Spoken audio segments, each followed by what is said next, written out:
আসসালামু আলাইকুম এভরিওয়ান। চলে এসেছি আজকে আবারও ইংরেজি ক্লাস দিয়ে। কে কে জয়েন করেছেন চটজলদি জানিয়ে দিন আমাদের কমেন্ট করে। আমরা অপেক্ষা করতে থাকবো সবাই জয়েন করার জন্য, তারপর আমরা সরাসরি আমাদের ক্লাসে চলে যাব।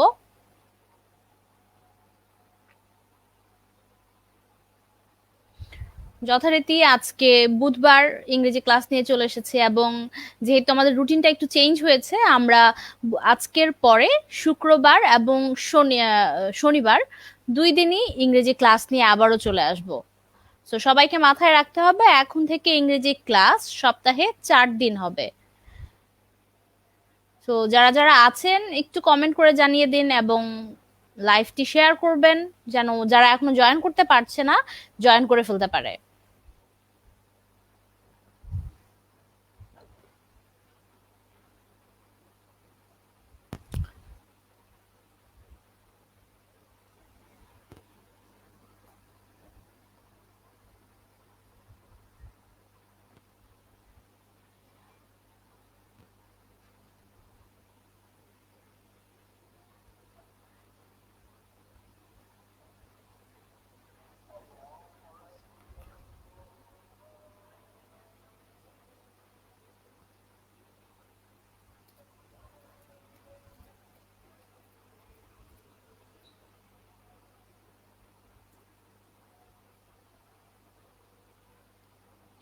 ওকে, মিগদাদ আমাকে কমেন্ট করে ফেলেছে, হাই মিস। তারপর সিথি কমেন্ট করেছে, সিথি চক্রবর্তী, হাই সিথি। হাই মিগদাদ, কেমন আছেন?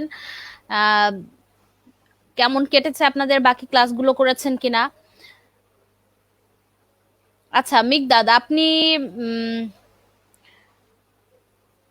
আপনার একটা হোমওয়ার্ক সাবমিট করেছিলেন, আমি দেখি। মিগদাদ আমাকে কমেন্ট করে ফেলেছে, হাই মিস। তারপর সিথি কমেন্ট করেছে, সিথি চক্রবর্তী, হাই সিথি। হাই মিগদাদ, কেমন আছেন? আহ আহ, কেমন কেটেছে?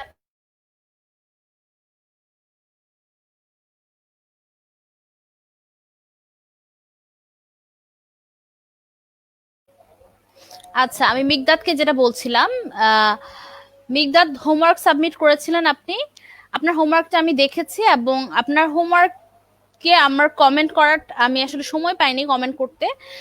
কিন্তু আমি যেটা বলবো যে হোমওয়ার্ক যেটা সাবমিট করেছেন ওটা আরেকটু বড় করে লিখতে হবে, আর একটু সাজিয়ে গুছিয়ে লিখতে হবে, যেহেতু একটা 10 পয়েন্টস এর একটা হোমওয়ার্ক। সো একটু অবশ্যই বড় হতে হবে হোমওয়ার্কটা, আদারওয়াইজ এটা দেখতেও ভালো লাগবে না। তারপর আমার সাথে আদ্রিতা জয়েন করে ফেলেছে।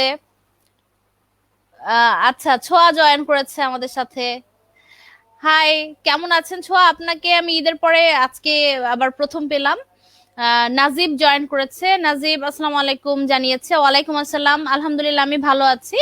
আচ্ছা, সবাই জয়েন করতে করতে আপনারা যে কাজটা করতে পারেন সেটা হচ্ছে, আহ আজকে আপনারা আপনাদের হোম ডিস্ট্রিক্ট কার কোথায় সেটা আমাকে জানাবেন। আমি জানি অনেকেই টাঙ্গাইল থেকে জয়েন করছেন, ঢাকা চট্টগ্রাম থেকে জয়েন করছেন, কিন্তু হোম ডিস্ট্রিক্ট অর্থাৎ কোন জেলায় আপনার বাড়ি, আপনার দাদার বাড়ি, সেটা আমাকে জানাবেন। আহ, তাহলে আমরা জানতে পারবো কে কোন ডিস্ট্রিক্টে থাকে, এবং আজকে কিন্তু আমরা পড়বো ওই হোম ডিস্ট্রিক্ট নিয়েই। সো আমি ওয়েট করব সবাই হোম ডিস্ট্রিক্ট জানার জন্য। আর আপনারা সবাই অলরেডি জানেন যে আমার হোম ডিস্ট্রিক্ট হচ্ছে কুমিল্লা, বাট আমি থাকি চট্টগ্রামে, যেহেতু আমি চাকরি করি চট্টগ্রামে। তো আপনারা অনেকে ঢাকা থেকে জয়েন করছেন, কিন্তু আপনাদের দাদার বাড়ি হয়তো অন্য কোনো কোনো জায়গায় হতে পারে। সো একটু যার যার হোম ডিস্ট্রিক্টটা জানিয়ে দেই আমরা।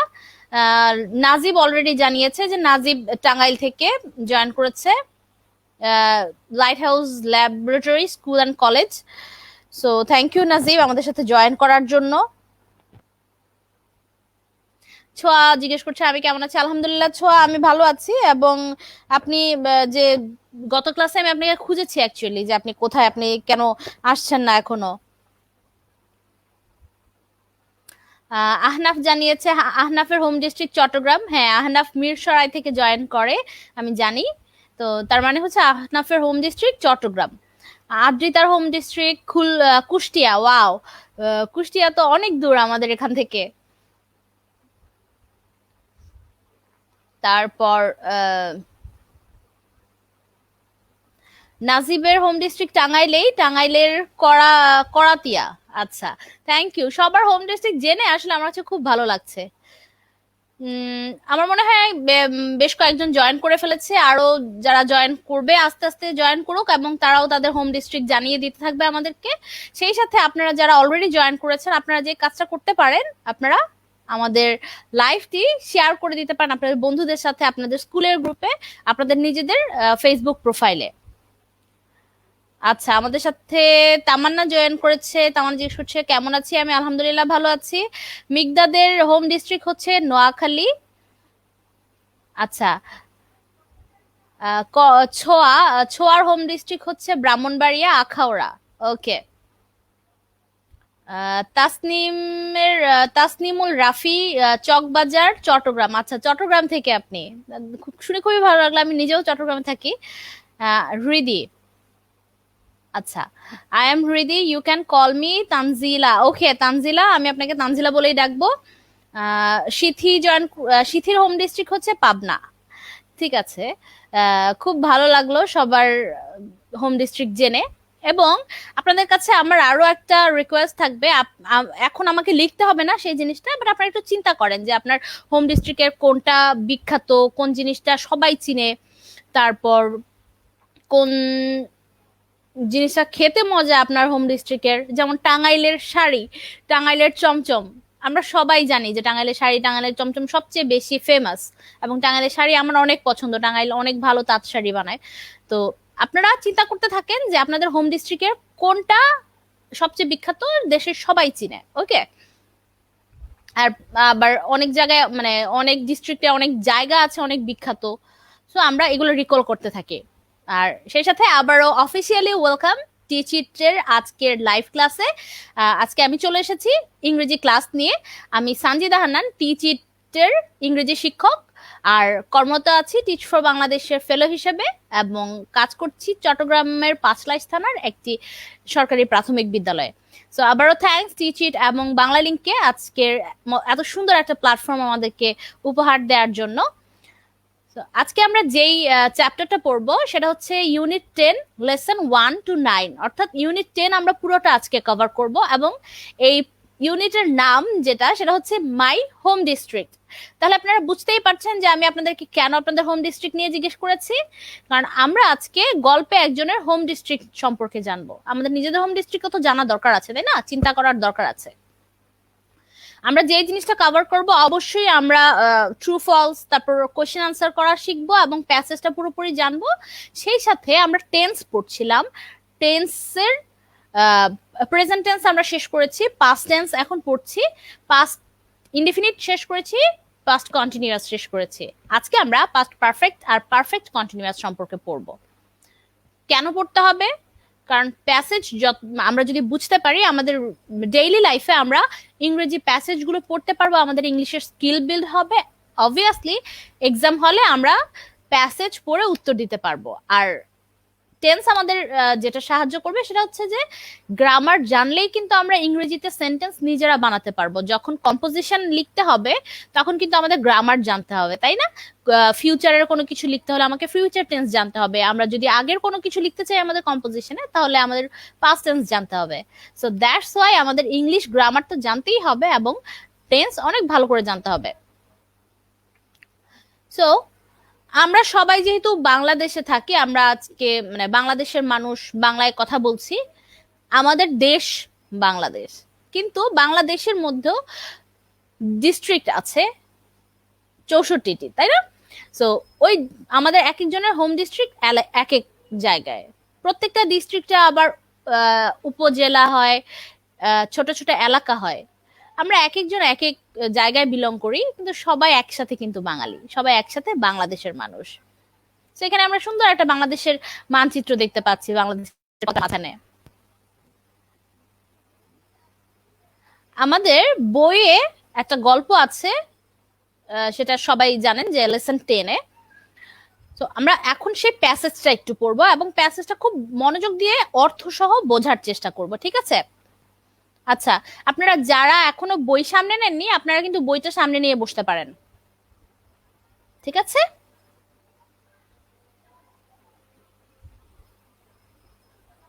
ওকে। আসিমা তাসনিম ম্যামও আমাদের সাথে জয়েন করেছে, এবং আসিমা ম্যাম বলছে যে আসিমা ম্যামও আমার সাথে অ্যাগ্রি করে যে ওনার মানে টেন্স শেখা অনেক বেশি প্রয়োজন। ওকে, আই হোপ আপনারা এখন সবাই দেখতে পাচ্ছেন। আমি আপনাদেরকে গত ক্লাসে বলেছিলাম যে আমাদের একটা সাবমেরিন কেবল নষ্ট হয়ে যাওয়ার ফলে পুরো বাংলাদেশে কিন্তু নেটওয়ার্ক এখনো প্রবলেম করছে, ঠিক আছে? সো সবার বাসায় নেটওয়ার্কে প্রবলেম থাকার কথা, আই হোপ, যেটা আমরা ফেস করছি প্রতিনিয়ত। তো একটুখানি প্রবলেম হতে পারে, বাট আমরা একটু ট্রাই করব যেন বুঝতে পারি দেখে। আর যদি লেখা বুঝতে না পারি, সবকিছু কিন্তু বইয়ে আছে। বইয়ের ইউনিট 10 এর লেসন 1-2, মানে ইউনিট 10টা আপনারা খুলবেন, যেহেতু ইউনিট 10-এ গল্পটা আছে। তো আমি যখন গল্পটা পড়াচ্ছি এখানে স্ক্রিনে, আপনারা আপনাদের বই থেকে দেখে দেখে আমার সাথে ম্যাচ করবেন যদি স্ক্রিন দেখতে ক্লিয়ার না হয়, ঠিক আছে? এখন সাবমেরিন কেবল নষ্ট হয়ে গেছে, সেটা আমাদের আসলে কিছু করার নেই, তাই না? যতদিন পর্যন্ত না ঠিক হচ্ছে, আমাদের এই নেটওয়ার্ক ইস্যুটা একটু থেকেই যাবে। ওকে, সো আই হোপ আমরা এই সব কিছুর মধ্যেই ভালোভাবে ক্লাস করতে পারবো। ওহো, আহনাফ জানিয়েছে Ahnaf have a fever. Ahnaf, আপনার যদি খারাপ লাগে আপনি যে কোনো সময় চলে যেতে পারেন রেস্ট নেওয়ার জন্য, কোনো সমস্যা নেই, ক্লাসটা তো রেকর্ড থেকেই যাবে। আর যদি আপনি পারেন তাহলে ক্লাসে থাকেন আমাদের সাথে, হয়তো ভালো লাগবে। ওকে, লেটস গো, আমরা শুরু করি। সবাই নিশ্চয়ই বই খুলেছেন।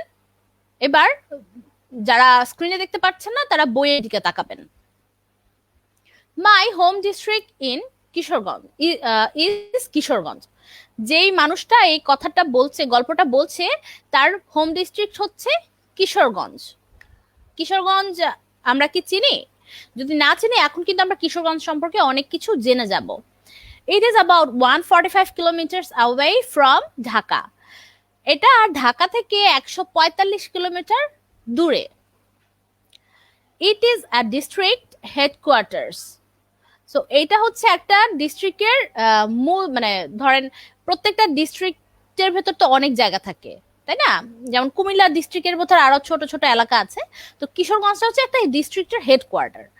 The district has 8 municipalities, 13 upazilas, 108 unions and 1745 villages.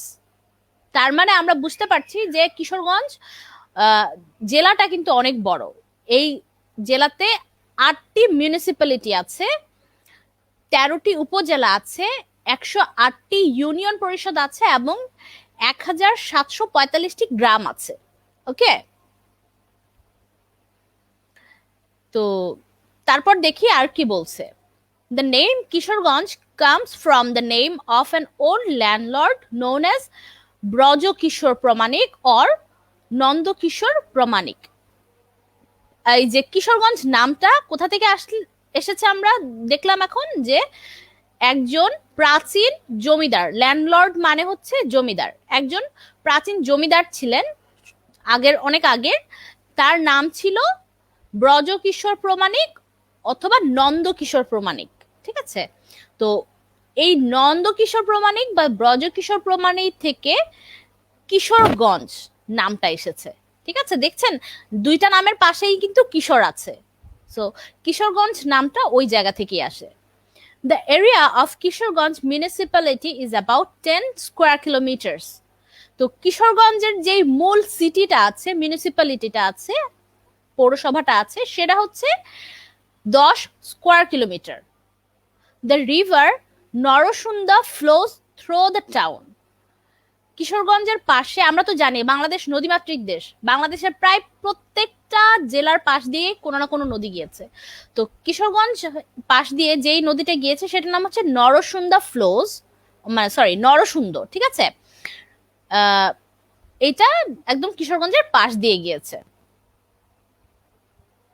আচ্ছা, মিউনিসিপ্যালিটি অর্থ কি? আপনি মিউনিসিপ্যালিটিকে বাংলায় কিন্তু মিউনিসিপ্যালিটি বলতে পারেন, ঠিক আছে? অথবা এটাকে পৌরসভাও আমরা বলতে পারি, দুইটাই ব্যবহার করা যায়। যেমন চেয়ার একটা ইংরেজি শব্দ, চেয়ারের বাংলা অর্থ হচ্ছে কেদারা, তাই না? আমরা কি কেদারা কখনো ইউজ করি না? চেয়ার কিন্তু আমরা চেয়ারই বলি। সো মিউনিসিপ্যালিটিকে আপনি মিউনিসিপ্যালিটি বলতে পারেন, আবার পৌরসভাও বলতে পারেন, কোনো সমস্যা নেই। ঠিক আছে, আনাফ, আই থিঙ্ক আপনার আনসার আমি দিয়ে দিয়েছি। সো আমরা আবার একটু এই জায়গাটা ভালো করে শুধু অর্থটা বুঝি। আমরা পড়ে ফেলেছি যে কিশোরগঞ্জ ডিস্ট্রিক্টটা হচ্ছে ঢাকা থেকে 145 কিলোমিটার দূরে। এটা হচ্ছে ডিস্ট্রিক্টের হেডকোয়ার্টার, অর্থাৎ মূল প্রধান জায়গা। তো এই ডিস্ট্রিক্টের ভিতরে 8টা পৌরসভা, 8 মিউনিসিপ্যালিটিস, 13টা উপজেলা, 108টা ইউনিয়ন পরিষদ এবং 1745টা গ্রাম আছে। কিশোরগঞ্জ নামটা এসেছে ব্রজ কিশোর প্রমাণিক অথবা নন্দকিশোর প্রমাণিক নামটা থেকে। তো ব্রজ কিশোর প্রমাণিক বা নন্দকিশোর প্রমাণিক যেটা যিনি, উনি হচ্ছে একজন জমিদার ছিলেন আগের যুগের। এই যে মিউনিসিপ্যালিটিটা আছে এটা হচ্ছে, বা এই পৌরসভাটা, কিশোরগঞ্জ যে মেইন সিটিটা আছে সেটা হচ্ছে 10 স্কয়ার কিলোমিটার। আর কিশোরগঞ্জ সিটির পাশ দিয়ে যে নদী গিয়েছে সেটার নাম হচ্ছে নরসুন্দর। ঠিক আছে, আচ্ছা। সো আমাকে নাজিব জানিয়েছে নাজিবের বাসার সামনে দিয়ে নরসুন্দর নদী গিয়েছে। শুনে খুবই ভালো লাগলো যে আমরা বইয়ে যেটা পড়ছি সেটা আপনি চোখে দেখেছেন। ওকে, এখন চলেন আমাদের প্যাসেজের বাকি অংশটাতে যাই। Kishoreganj is a small town, but there are many important places in around and around it. Kishoreganj একটা ছোট্ট শহর। আমরা জানি যে 10 স্কয়ার কিলোমিটারের এলাকা এটা, শুধুমাত্র কিশোরগঞ্জে মেইন সিটি। কিন্তু এটা ছোট হলেও কিশোরগঞ্জে অনেক বিখ্যাত বিখ্যাত জায়গা আছে এবং কিশোরগঞ্জের আশেপাশে অনেক বিখ্যাত জায়গা আছে। The largest Eid fairgrounds called Sholakia Eid Ground and the well-known government Gurudayal College are in the town. আপনারা নিশ্চয়ই প্রত্যেক ঈদের মধ্যে শুনে থাকেন, খবরে বলে যে শোলাকিয়া ঈদগাহ মাঠে লাখ লাখ মানুষ ঈদের জামাত আদায় করতে গিয়েছে। শুনেছেন এই কথাটা খবরে কখনো? আমার মনে হয় এই 10 বছর বয়সে আপনারা কখনো না কখনো ঈদের খবর শুনতে গিয়ে শুনেছেন কথাটা, তাই না? সো এই যে বিখ্যাত শোলাকিয়া ঈদগাহ মাঠ, সেটা হচ্ছে কিশোরগঞ্জ শহরে। আর অনেক পুরনো একটা কলেজ, গুরুদয়াল কলেজ, সরকারি গুরুদয়াল কলেজ, এই কলেজটাও কিশোরগঞ্জেই অবস্থিত। তারপর কি বলছে দেখি, people from many districts came to this place to celebrate Eid. যেটা বলেছিলাম যে শোলাকিয়া ঈদগাহ মাঠে নামাজ পড়ার জন্য দেশের বিভিন্ন প্রান্ত থেকে মানুষজন যায় শুধুমাত্র ঈদের নামাজ আদায় করার জন্য। ওই ঈদগাহ মাঠে লাখ লাখ মানুষের জামাত ওখানে হয়। অ্যাকচুয়ালি শোলাকিয়া নামটা এসেছে সোয়া লাখিয়া থেকে, অর্থাৎ সোয়া লাখ। মানে বলা হয় যে ওখানে একটা জামাতে সোয়া লাখের চেয়েও বেশি মানুষ জায়গা নেয়। ঠিক আছে, তো আমরা একটু ব্যাকগ্রাউন্ডও জেনে গেলাম। The Pagla mosque is also in my home district. তো কিশোরগঞ্জে একটা মসজিদ আছে, সেটার নাম হচ্ছে পাগলা মসজিদ। ঠিক আছে, পাগলা মসজিদ, যেটাকে আমরা ইংরেজিতে বলবো পাগলা মস্ক, সেটাও কিশোরগঞ্জেই আছে। Outside the town you can visit the fort of Isa Khan at Jangalbari. অর্থাৎ কিশোরগঞ্জে তো আমরা জানলাম যে কি কি আছে, কিশোরগঞ্জের একটু পাশেই একটা জায়গার নাম হচ্ছে জঙ্গলবাড়ি। জঙ্গলবাড়িতে প্রাচীন জমিদার ঈসা খান এর একটা দুর্গ আছে। ইউ ক্যান অলসো সি দা শাহ মোহাম্মদ মস্ক এট 11 সিন্দুর। কিশোরগঞ্জের একটা জায়গার নাম হচ্ছে 11 সিন্দুর। সেই 11 সিন্দুরে শাহ মোহাম্মদ মসজিদ আছে। ঠিক আছে, near the Phuleshwari river you can see the Shiva temple of Chandrabati. Chandrabati হচ্ছে কিশোরগঞ্জের খুব বিখ্যাত একজন মানুষ, একজন, আমরা একটু পরে ওনার সম্পর্কে জানবো। তো ওখানে ফুলেশ্বরী নদী নামে একটা নদী আছে, সেই নদীর পাশেই একটা শিব মন্দির আছে। ঠিক আছে, সেটাকে বলে চন্দ্রাবতী শিব মন্দির। ঠিক আছে, বুঝেছি আমরা।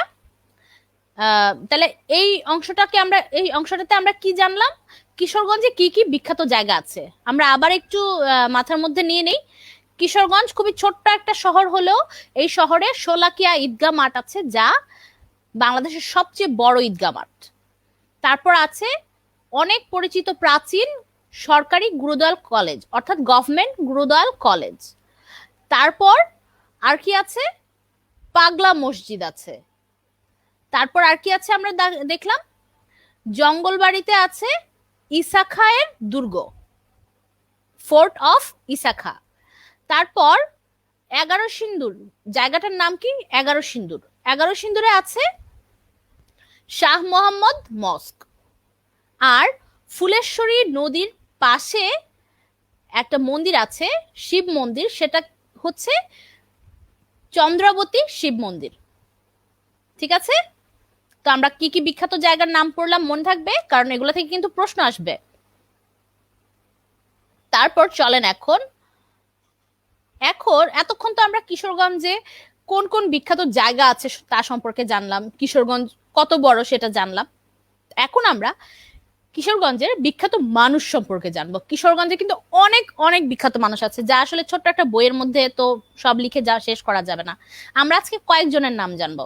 এখানে দেখেন 3টা ছবিতে আমরা 3 জনের নাম দেখছি। একজন হচ্ছে উপেন্দ্র কিশোর রয় চৌধুরী, জয়নুল আবেদিন, সৈয়দ নজরুল ইসলাম। ঠিক আছে, Kishoreganj is also the home district of some famous people. Kishoreganj শুধু যেই মানুষটা গল্পটা বলছে তার বাড়ি না, অনেক বিখ্যাত মানুষজনের বাড়িও কিন্তু কিশোরগঞ্জে। অনেক, তো দেখি তারা কারা। Chandrabati, the first women poet of Bangla literature, was born here. Bangla সাহিত্যের প্রথম নারী কবি, আমরা একটু মাথায় রাখি, বাংলা সাহিত্যের প্রথম নারী কবি চন্দ্রাবতী, ওনার বাড়ি কিশোরগঞ্জে। ঠিক আছে, উনি কিশোরগঞ্জে জন্মগ্রহণ করেছেন। Two writers of children's literature, Upendra Kishore Roy Chowdhury and Sukumar Roy are also from here. আমরা সুকুমার রায়কে চিনি না। সুকুমার রায়ের আমরা কবিতা পড়েছি। সুকুমার রায়ের কবিতা কিন্তু অনেক আগে থেকে আমরা পড়ছি, তাই না? সুকুমার রায় ছোট বাচ্চাদের জন্য কবিতা লিখে। সো 2 জন শিশুতোষ সাহিত্য লিখে, ওরকম 2 জন মানুষ, একজন হচ্ছে উপেন্দ্র কিশোর রয় চৌধুরী আর একজন হচ্ছে সুকুমার রায়।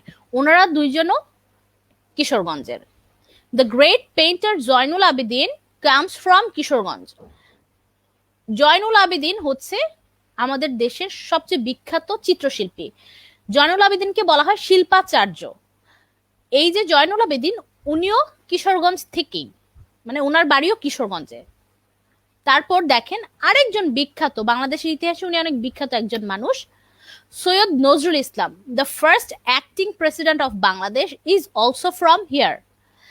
বাংলাদেশ যখন স্বাধীন হলো, বা বাংলাদেশ যখন স্বাধীনতা ঘোষণা করলো, তখন কিন্তু একটা অস্থায়ী সরকার হয়েছিল, তাই মনে আছে আমাদের, আমরা সমাজ বইয়ে পড়েছি। তো সৈয়দ নজরুল ইসলাম হচ্ছেন বাংলাদেশের প্রথম অ্যাক্টিং প্রেসিডেন্ট। ঠিক আছে, উনি প্রথম প্রেসিডেন্টের দায়িত্বটা পান। পরে শেখ মুজিবুর রহমান যখন আসলেন, তখন দেশ স্বাধীন হলো, তখন তো অনেক কিছু চেঞ্জ হয়েছে, দায়িত্বের রদবদল হয়েছে, কিন্তু অস্থায়ী সরকার যে ছিল তখন উনি প্রথম অ্যাক্টিং প্রেসিডেন্ট হিসেবে কাজ করেছেন। I love my home district, যে আমাদেরকে গল্পটা বলছে সে বলছে কি, সে তার হোম ডিস্ট্রিক্টকে অনেক ভালোবাসে। আমরা সবাই আমাদের দাদার বাড়ি, নিজের এলাকাকে খুব ভালোবাসি না? কেউ যদি আমাদের এলাকা সম্পর্কে কিছু বলে আমাদের খুব খারাপ লাগে, তাই না?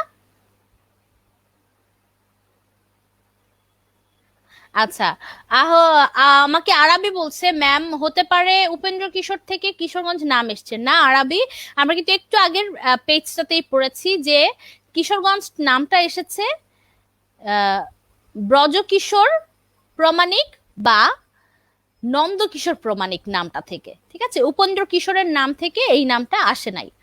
ব্রজকিশোর প্রমাণিক বা নন্দকিশোর প্রমাণিক মানে একজনেরই নাম এটা। তো উনি ছিলেন হচ্ছে একজন প্রাচীন জমিদার, ওই এলাকারই একজন জমিদার ছিলেন। ঠিক আছে, তো ওনার নাম থেকে কিশোরগঞ্জ নামটা এসেছে। সো আমরা কি বুঝেছি যে কি কি পড়লাম আমরা? কে কে কিশোরগঞ্জের খুব বিখ্যাত মানুষ? বাংলাদেশের বা বাংলা সাহিত্যের প্রথম মহিলা কবি চন্দ্রাবতী কিশোরগঞ্জের মানুষ। তারপর বাংলা সাহিত্যের শিশুতোষ সাহিত্যের দুইজন লেখক উপেন্দ্র কিশোর রয় চৌধুরী আর সুকুমার রায় দুজনই হচ্ছে কিশোরগঞ্জের। শিল্পাচার্য জয়নুল আবেদিন কিশোরগঞ্জের। আবার আমাদের দেশের প্রথম অ্যাক্টিং প্রেসিডেন্ট সৈয়দ নজরুল ইসলাম, উনিও কিশোরগঞ্জের। ঠিক আছে, আপনাদেরকে আরেকটা একটু মজার কথা বলি। আমার নানার বাড়ি কিন্তু কিশোরগঞ্জ ডিস্ট্রিক্টে, কিশোরগঞ্জ সিটিতে না, বাট কিশোরগঞ্জ ডিস্ট্রিক্টেরই একটা উপজেলা ভৈরব বাজার, সেখানে আমার নানা বাড়ি। সো আমার মোটামুটি কিশোরগঞ্জ এলাকাটা সম্পর্কে আইডিয়া আছে। যতগুলো জায়গার নাম বললো আমি মোটামুটি সবগুলো নাম জানি। আমি কিশোরগঞ্জে গিয়েছি একবার দুইবার। আচ্ছা, অনেকে বলছে যে নেট প্রবলেম হচ্ছে, আমাদেরকে আসলে এই নেট প্রবলেমটার সাথেই আসলে ক্লাসটা করতে হবে। আমি আপনাদেরকে বলেছি অলরেডি যে কেন নেট প্রবলেমটা হচ্ছে। ওকে, তো এখন আমরা প্যাসেজে আর সময় নষ্ট না করি, যেহেতু আমরা অলরেডি বুঝে গেছি খুব ভালো করে। আর যদি না বুঝে থাকি প্রশ্ন তো করতেই পারবেন। এখানে কিছু প্রশ্ন আছে, আপনাদের বইয়েই আছে, সেগুলো আমি আপনাদের জন্য এখানে রেডি করে রেখেছি এবং প্রশ্নের উত্তরগুলোও রেখেছি। এখন আপনারা একটু আনসার দিবেন প্রশ্নগুলোর। একটা একটা করে আনসার দেন, সমস্যা নাই, যেন আমি পড়তে পারি। দেখা যায় যে 6টার একসাথে দিতে গেলে অনেক দেরি হয়ে যায়, একটা দুইটা করে একসাথে আনসার দিয়ে ফেলতে পারেন। সো আমি একটু পড়ছি আর আপনারা আনসার গুলো লেখা শুরু করেন। যেহেতু আপনাদের সবার সামনে বই আছে, দেখতে না পারলেও বই থেকে দেখে নেবেন। তো প্রথমে কি বলছে, what's the name of Mamun's home district? যে কথা বলছিল সে হচ্ছে মামুন। তো কি বলছে, মামুনের হোম ডিস্ট্রিক্ট কোনটা জিজ্ঞেস করছে। আপনারা ফটাফট করে লিখে ফেলেন, আপনারা সবাই জানেন উত্তরটা। তারপর 2 নম্বর প্রশ্ন হচ্ছে, how far is it from Dhaka? আমরা কিন্তু শুনেছি, আমরা কিন্তু জানি। How far is it from Dhaka. 3 নম্বর প্রশ্ন বলছে, how did it gate it's name? How did it gate it's name? যদি প্রশ্নটা বুঝে না থাকেন, আমি আপনাদেরকে এটা বাংলাটা বুঝিয়ে দিচ্ছি। বলেছে যে কিশোরগঞ্জ নামটা কিভাবে এসেছে, কোত্থেকে এসেছে। 4 নম্বর প্রশ্ন, what is the name of the river in the town? What is the name of the river in the town? 5 নম্বরটা হচ্ছে, what are two things you can see in the town? Kishoreganj শহরে কোন জিনিসটা আমরা দেখতে পাই, কোন দুইটা জিনিস আমরা দেখতে পাই একদম কিশোরগঞ্জ শহরের মধ্যে? Who are two famous people from this town? Who are two famous people from this town? আমরা অনেক জনের নাম জেনেছি, তাই না? একটু লিখে ফেলি। আমি কিন্তু উত্তরও পাওয়া শুরু করেছি। আরবি লিখেছে, the name of Mamun's home district is Kishoreganj. Okay, Tanzila লিখেছে কিশোরগঞ্জ, ছোয়া লিখেছে কিশোরগঞ্জ। অবশ্যই সবাই কিশোরগঞ্জ লিখবে, যেহেতু সবাই উত্তরটা জানে। আদ্রিতাও লিখেছে উত্তর।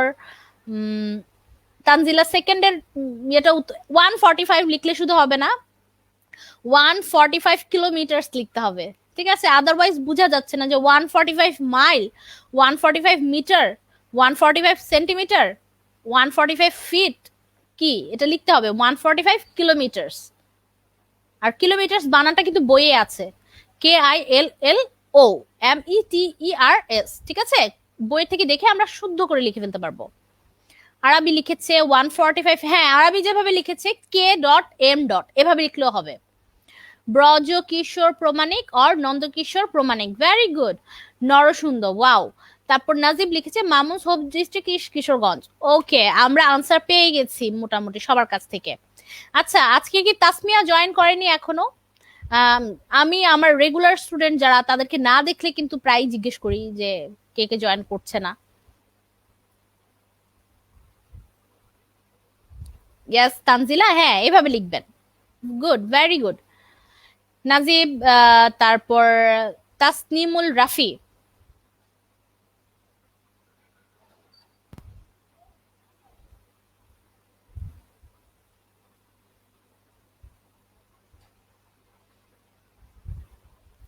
আমরা কি আরো কিছু উত্তরের জন্য ওয়েট করব?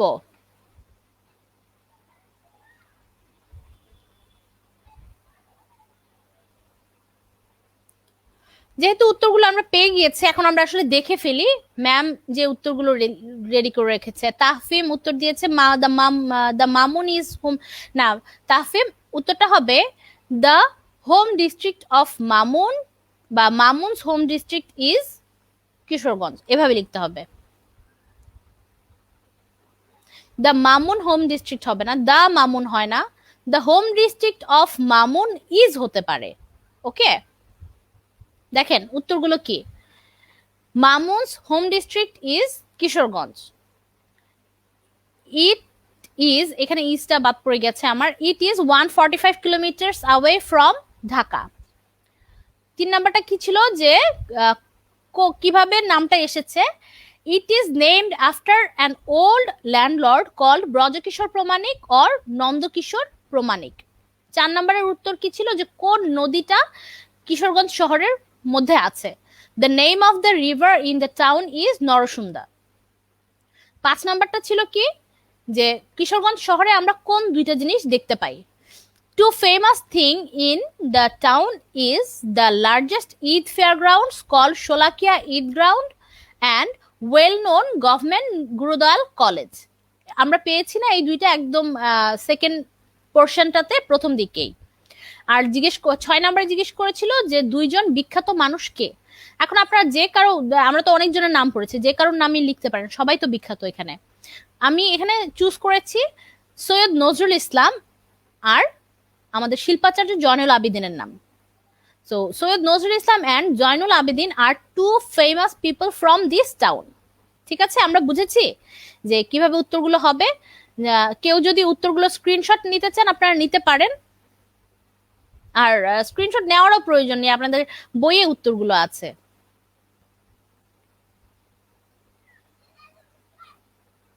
সিথিও উত্তর দিয়ে ফেলেছে অনেকগুলো দেখলাম। ওকে, চলেন আমরা তাহলে পরের অংশে যাই। আমরা বুঝলাম যে গল্পটা খুব ভালোভাবে আমাদের বোঝা হয়ে গেছে। এখানে আমাদের অনেক আগের একটা এক্সারসাইজ, আমরা পাংচুয়েশন পড়েছি না, পাংচুয়েশন পড়ার সময় আমরা ফুল স্টপের ব্যবহার শিখেছি, কমা, সেমিকোলন, কোয়েশ্চেন মার্কস সবকিছুর ব্যবহার শিখেছি, মনে আছে? তো আজকে সেটার একটু রিভিউ। আমরা আজকে কমার ব্যবহার জানবো, কারণ আপনাদের এই চ্যাপ্টারটাতে ল্যাঙ্গুয়েজ ফোকাসে এই জায়গাটা আছে। তো আমি ভাবলাম আবার আমরা একটু রিভিউ করলে যেটা হবে আমাদের আবার মনে পড়বে যে কোথায় ফুল স্টপ কোথায় কমা বসবে। ওকে, আর এই জায়গাটার পরে আপনাদের জন্য একটা প্রশ্ন থাকবে, একটু সলভ করতে হবে যে কমা বসাতে হবে। সো আমরা সুন্দর করে একটু বুঝে ফেলি আবারও যে কোথায় বসবে কমা। ইউজ অফ কমা। কমা তো আমাদের অনেক জায়গায় আমরা বসাতে পারি। কমাটা কেন ব্যবহার হয়, কমার ব্যবহার কি, অথবা কমাটা অর্থ কি আমরা একটু জানি। ফুল স্টপ মানে হচ্ছে একবারে থেমে যাও, তাই না? ফুল স্টপ মানে হচ্ছে একবারে দাঁড়াও বা একদম পূর্ণ বিরাম। ফুল স্টপের জন্য আমাদেরকে একটু ভালোভাবে থামতে হবে, কিন্তু কমাটা কিন্তু পূর্ণ বিরাম না। কমার মানে হচ্ছে থেমে আবার চলতে হবে। ঠিক আছে, একটু থেমে আবার চলতে হবে, একটু 1 সেকেন্ডের মতো দম নিয়ে আবার যাব আমরা। তো সেটাই হচ্ছে কমার কাজ। এখানে কমা বিভিন্ন জায়গায় বসে, আমরা একটু দেখি। To separate 3 or more words in a list, যেমন একটা কোনো কিছুর লিস্ট যদি থাকে, ধরেন 4-5 জনের নাম একসাথে লেখা হয়েছে, 4-5টা জিনিসের নাম একসাথে লেখা হয়েছে, বা 3-4টা ফলের নাম একসাথে লেখা হয়েছে, ফুলের নাম লেখা হয়েছে, তখন আমরা কি করবো, প্রত্যেকটা নামের মাঝখানে কমা দিব, শুধুমাত্র শেষেরটার পরে আর কমা দিব না। দেখেন এখানে উদাহরণ দেওয়া আছে, Mili, Nayan and Saleh are my friends, they are kind, polite and caring. আপনারা দেখেন যে মিলির পরে একটা কমা, নয়নের পরে কিন্তু কমা নেই, কারণ নয়নের পরে অ্যান্ড আছে। ঠিক আছে, সো মিলি আর নয়নের মাঝখানে একটা কমা বসেছে। আবার দেখেন দে আর কাইন্ড, কাইন্ডের পরে একটা কমা, পোলাইট অ্যান্ড কেয়ারিং, এখানে তাদের তাদের বৈশিষ্ট্য সম্পর্কে বলছে যে তারা দয়ালু, শান্ত এবং মানুষের খেয়াল রাখতে, কেয়ারিং অনেক বেশি যত্নশীল। এখানে দেখেন কাইন্ড আর পোলাইটের মাঝখানে কমা বসেছে। আর এখানে বলেছিল কি, two separate 3 or more words in a list, অর্থাৎ একটা লিস্টের 2টার বেশি শব্দকে আলাদা করার জন্য মাঝখানে কমা বসবে। ঠিক আছে? তারপর দেখেন, to separate words that introduce as sentence, এমন শব্দ যেটা সব মানে বাক্যটা শুরু করছে ওই শব্দগুলোকে আলাদা করার জন্য। উদাহরণগুলো দেখলে আমরা বুঝে যাব। ওয়েল, হাউ আর ইউ, দেখেন হাউ আর ইউ কিন্তু একটা পূর্ণ শব্দ, ওটার আগে ওয়েল বসালো শুধুমাত্র সেন্টেন্সটাকে ইন্ট্রোডিউস করার জন্য। যেমন আমরা একজনের সাথে যদি কথা বলি, পরিচয় দেই গিয়ে যে হ্যালো, আমি সানজিদা হান্নান, আমার বাড়ি কুমিল্লা, আচ্ছা আপনি কেমন আছেন, বা আচ্ছা আপনি কি করছেন, এরকম বাংলায় বলি না আচ্ছা বা ঠিক আছে। তো এরকমই ওয়েলটা হচ্ছে ইংরেজির জন্য এরকম ওয়েল মানে ভালো। ওয়েল অর্থ তো ভালো আমরা সবাই জানি, কিন্তু এখানে জাস্ট সেন্টেন্সটাকে ইন্ট্রোডিউস করার জন্য ওয়েল বসেছে, সো ওয়েলটাকে আমরা কমা দিয়ে আলাদা করব। তারপর দেখো, এক্সক্লেমেশন ওয়ার্ড না ওহ, একটা এক্সক্লেমেশন ওয়ার্ড। তো ওহ, আই এম ফাইন, কেউ যখন আপনাকে জিজ্ঞেস করে ওয়েল হাউ আর ইউ, আচ্ছা তুমি কেমন আছো, তখন আপনি কিভাবে উত্তর দেন? ওহ, আমি ভালো আছি, তাই না? সো এখানে এইভাবে লিখে যে ওহ আই এম ফাইন। তো ওটাকে আমরা আলাদা করব, কারণ এটা এমন একটা শব্দ যেটা পুরো সেন্টেন্সটাকে ইন্ট্রোডিউস করেছে। তারপর ইয়েস আই নো লাইলা, তো ইয়েসটা বা ইয়েস হ্যাঁ, তো এটা আলাদা একটা, আই নো লাইলা এটা আলাদা একটা শব্দ, আবার ইয়েসটাও কিন্তু আলাদা। হ্যাঁ, যদি আপনাকে কেউ জিজ্ঞেস করে ডু ইউ নো লাইলা, আপনি শুধু বলতে পারেন আই নো লাইলা, কিন্তু আপনি যখন ইয়েস হ্যাঁ আমি লাইলাকে চিনি, একই ধরনের দুইটা কথা বলছেন, তো সেই জন্য ইয়েস এর মাঝখানে, ইয়েস আর আই নো লাইলার মাঝখানে আপনার কমা বসাতে হবে। তারপর দেখেন, no I don't know Yusuf, আপনাকে যদি কেউ জিজ্ঞেস করে ডু ইউ নো ইউসুফ, তুমি কি ইউসুফকে চেনো, তখন আপনি বলবেন কি? যদি আপনি না চিনেন বলবেন যে নো, না, আই ডোন্ট নো ইউসুফ। দেখেন না বললেও কিন্তু হয়ে যাচ্ছে সব মানে বাক্যটা। তারপরেও আপনি যখন সুন্দর করে কথা বলেন তখন কিন্তু পুরো একটা বাক্য ইউজ করেন। সো নোটা হচ্ছে আপনার বাক্যটাকে ইন্ট্রোডিউস করছে। No I don't know Yusuf, না আমি ইউসুফকে চিনি না। এই যে এইরকম ধরনের শব্দগুলোর পরে আমরা কমা বসাবো, মনে থাকবে। তারপর দেখেন, to separate the name of a person address in a sentence, to separate the name of a person address, কোনো মানুষের নাম, ঠিক আছে, কোনো মানুষের নাম থাকলে কোনো সেন্টেন্সে আমরা নামটাকে আলাদা করার জন্য কমা বসাবো। দেখেন, Tamim listen to this song, Nila can you please turn on the radio. এখানে তামিম নীলা এটা দুইজন মানুষের নাম। আমরা যখন এরকম নাম ব্যবহার করব কোনো বাক্যে, তখন আমরা কি করব? কমা বসিয়ে শেষ করব, ঠিক আছে, কমা দিয়ে আলাদা করব।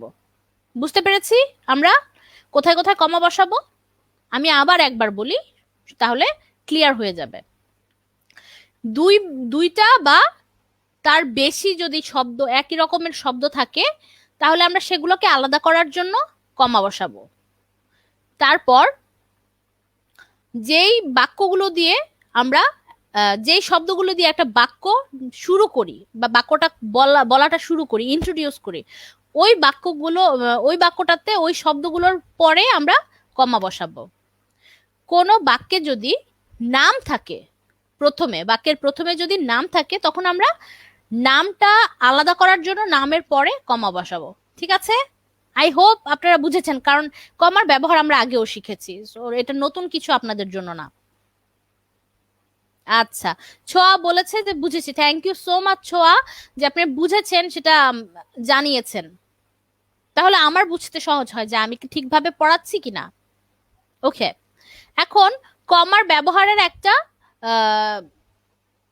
হোমওয়ার্ক এখানে টাস্ক আপনাদের জন্য আছে, এটা আপনাদের বইয়েও আছে, আমি তাও এখানে রেখেছি, দেখি যে আপনারা আসলে পারেন কিনা। এখানে আপনারা জাস্ট যে কাজটা করবেন সেটা হচ্ছে কমা বসাবেন, কোথায় কোথায় কমা বসবে সেটা বের করে একটু কমা বসাতে হবে। তো আপনাদের জন্য 7টা বাক্য এখানে আছে, 7টা বাক্যের জন্য আমি আপনাদের বড় জোর 3 মিনিট দিচ্ছি, ঠিক আছে?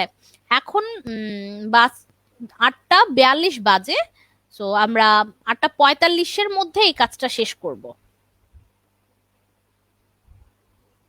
ওকে, তো সুন্দর করে লিখে দেন।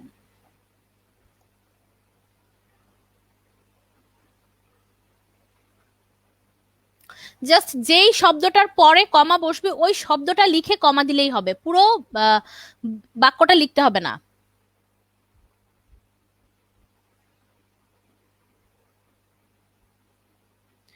আরাবি, আহনাফ, তাহফিম,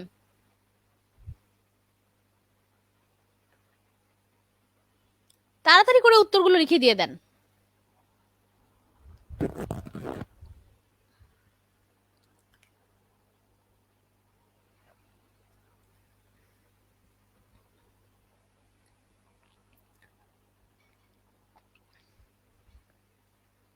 ওকে, আমি ছোঁয়ার কাছ থেকে কিন্তু উত্তর পেয়ে গেলাম।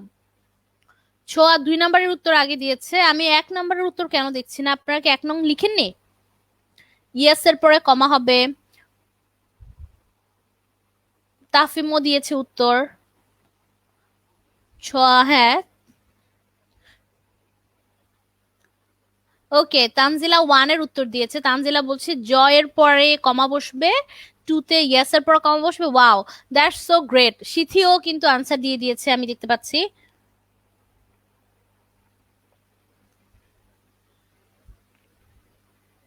আমি আপনাদের যদি উত্তর রেডি করে রেখেছি, তাও আপনাদের আরেকটু উত্তর পেয়ে আমি আপনাদেরকে অ্যাকচুয়ালি যে আনসারটা আমি রেডি করেছি সেটা দেখাবো।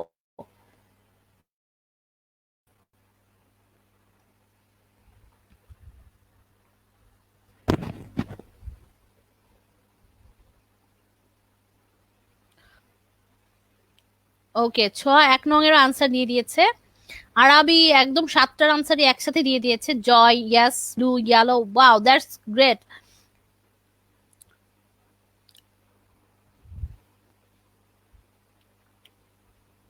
হুম, কিন্তু আরবি ম্যারি কিন্তু বড় হাতের হবে, যেহেতু এটা একটা নাম। ওকে, আমি বুঝতে পেরেছি যে আপনি এটা টাইপিং এর জন্য এখানে ছোট হাতের লিখেছেন, কোনো প্রবলেম নেই। আমি জাস্ট একটু মনে করিয়ে দিলাম, ঠিক আছে? আমি বুঝতে পারি যে কখন কি হতে পারে, যেহেতু আপনারা সবাই হয়তো কেউ ল্যাপটপে বা মোবাইলে দেখছেন। ওকে, আমি মোটামুটি আনসার পেয়ে গেছি। এবার আমার আনসারটার সাথে আপনাদের আনসারগুলো মিলিয়ে নেন।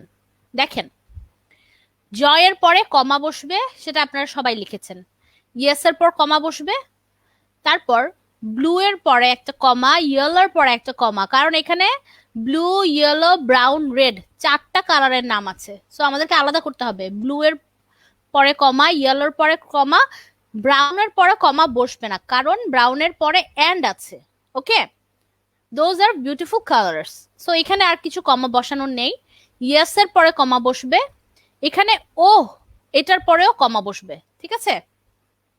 তারপর ম্যারি এর পরে অবশ্যই কমা বসবে, নো এর পর কমা বসবে 5 নম্বরে, 6 নম্বরে ওয়েল এর পর কমা বসবে, আর 7 নম্বরে ও এর পর কমা বসবে।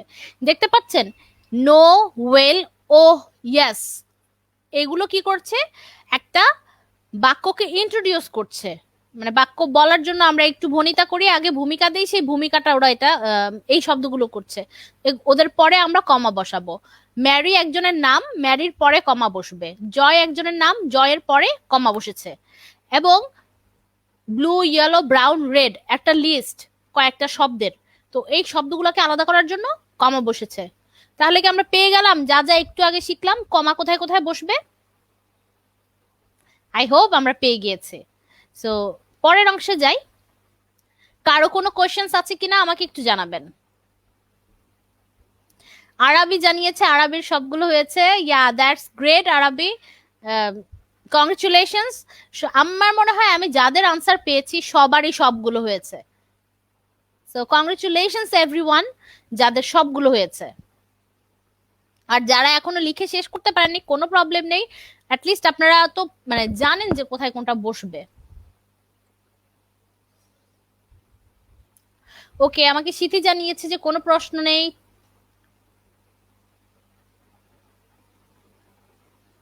নাজিবও জানিয়েছে ক্লিয়ার।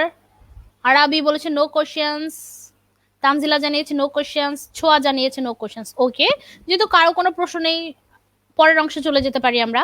পরের অংশ অবশ্যই আপনারা জানেন প্রতিদিনের মতো এখন একটা কুইজ, যে কুইজটা আপনাদের বইয়ের গল্পটা থেকে আমি রেখেছি, যদিও এটা আপনাদের বইয়ের মধ্যে নেই, কিন্তু বইয়ের যে গল্পটা পড়েছি সেটা থেকে আমি নিজেই প্রস্তুত করেছি।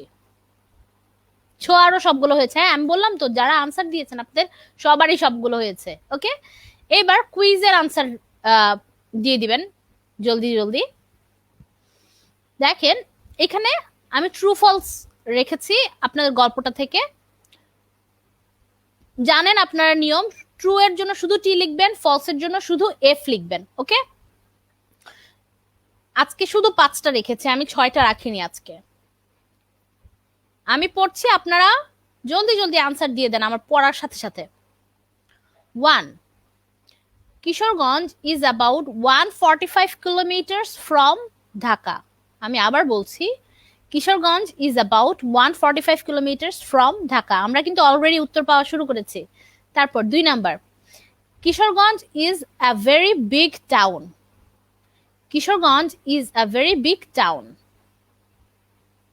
আমরা উত্তরগুলো স্ক্রিনে পরে দেখব, আগে আমরা একটু উত্তরগুলো নিয়ে নেই। Kishoreganj is a very big town. 3 number বলছে Kishoreganj is a very, Zainul Abedin's home town is Narayanganj. 4 number বলছে Syed Nazrul Islam is first acting president of Bangladesh. 5 number বলছে Kishoreganj is named after Upendra Kishore Roy Chowdhury. দেখি, আমি অনেকগুলো আনসার পেয়ে গেছি। তানজিলা আনসার দিয়েছে, ছোয়া আনসার দিয়েছে, আহনাফ মানে আরাবি আনসার দিয়েছে, মিগদাদ আনসার দিয়েছে, আহনাফও আনসার দিয়েছে। আহনাফ বলছে 1 true, 2 false, 3 false, 4 true, 5 false. আচ্ছা, আমরা এখনই মিলিয়ে ফেলবো। সিথি বলেছে 1 true, 2 false, 3 false, 4 true, 5 false. Okay, সবার মোটামুটি একই রকম উত্তর আসছে। আমার মনে হয় সবাই ঠিক দিচ্ছে উত্তর। ওকে, চলেন তাহলে একটু মিলিয়ে নেই। Kishoreganj is about 145 kilometre from Dhaka. এটাই তো ছিল না, কিশোরগঞ্জ ঢাকা থেকে 145 কিলোমিটার দূরে। তার মানে এটা কি? True. Kishoreganj is a very big town. No, বইয়ে কিন্তু ছিল যে Kishoreganj is a small town. Kishoreganj অনেক বড় শহর না, ছোট একটা শহর। তো এটা কি হবে? False. Zainul Abedin's home town is Narayanganj. Zainul আবেদিনের হোম টাউন তো কিশোরগঞ্জে, তো নারায়ণগঞ্জ কিভাবে হবে? তাহলে এটা কি হবে? False. Syed Nazrul Islam is first acting president of Bangladesh. এটা কিন্তু ট্রু।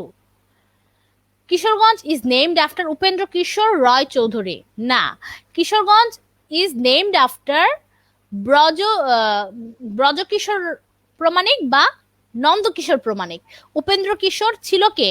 কিশোরগঞ্জের একজন বিখ্যাত লেখক, তাই না? তো 5 নাম্বার হবে ফলস। উত্তরগুলো মিলিয়ে নিন। 1 true, 2 false, 3 false, 4 true, 5 false. তাহলে 2টা ট্রু, 3টা ফলস। কংগ্রেচুলেশনস, মোটামুটি সবাই একদম আনসার দিয়ে ফেলেছেন। ওকে, তো যেহেতু আমাদের এই পার্টটা আমরা বুঝেছি ভালোভাবে, সবাই একটু মাথায় রাখবেন যে আমরা পরীক্ষায় কি আনসার করব, কতটুকু আনসার করব, সেটার চেয়ে বেশি জরুরি আমরা এখন যেটা পড়ছি সেটা আমরা কতটুকু বুঝতে পারছি। ওকে, আমরা কি রিডিং পড়তে পারছি? আমরা কি রিডিং পড়া থেকে উত্তরগুলো বের করতে পারছি, নাকি আমরা শুধু মুখস্থ করছি? মুখস্থ আমরা করব না, কারণ মুখস্থ করলে যেটা আমাদের পড়ার উদ্দেশ্য সেটাই সফল হবে না। মুখস্থ করলে তো আপনি শুধু যেটা মুখস্থ করছেন সেটা পারবেন, কিন্তু যেটা আপনার কাছে নতুন আসবে সেটা কি আপনি পারবেন? তো এই জন্য কি করতে হবে, আমাদেরকে একটা প্যাসেজ পড়ে বুঝতে হবে, বুঝে সেটা থেকে আনসার বের করতে হবে। আর আপনাদেরকে আমি অলরেডি বলেছি যে যখনই আমরা প্যাসেজ থেকে আনসার করব, প্যাসেজটা পড়ে পড়ে আনসার করব।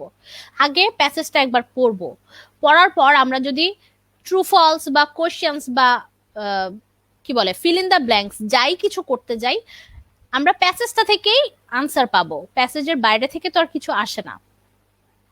ইভেন আমরা যখন কম্পোজিশন লিখতে যাই, কম্পোজিশন লিখতে গেলেও আমরা প্যাসেজটা থেকে সাহায্য নিতে পারি। কম্পোজিশনে, শর্ট কম্পোজিশনে 5টা 6টা প্রশ্ন থাকে, প্রশ্নগুলোর উত্তর দিব এবং উত্তর দেওয়ার সময় আমরা কিন্তু প্যাসেজটা খেয়াল করতে পারি যে কতটুকু কি হয়েছে। ওকে, তো যেহেতু আমরা এখন আমাদের প্যাসেজের পার্ট শেষ করেছি, আমরা গ্রামার পার্টে যাব। গ্রামার পার্টটা কি? টেন্স। তো আমরা একটু টেন্সটা আবার মনে করার চেষ্টা করি একদম নতুন কিছু যাওয়ার আগে। টেন্স কিসের হয়? ভার্ব, ভার্বের টেন্স হয়, মানে যে কোনো কাজের টেন্স হয়।